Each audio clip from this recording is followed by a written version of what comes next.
বাজে এখন, অথচ আমাদের নেই, কেউ ঘুম নেই। আমার মেয়ে এখন খেলছে, রাত্রি বাজে 2টা। ও যে কখন ঘুমাবে ওই জানে, ওর কোনো ঘুমের লক্ষণই নেই। দেখো, ওর যত রাত বাড়ছে ও তত খেলার নেশা বাড়ছে।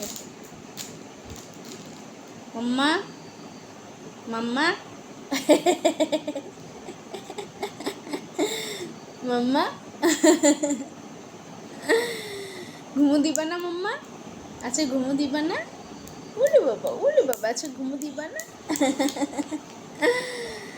এই যে স্কুল টিচারদের অবস্থা, রাত্রি 2টা বাজে এখনো কাজ করে যাচ্ছে, কাজ করে যাচ্ছে এখনো। আমাদের কারো চোখেই ঘুম নেই।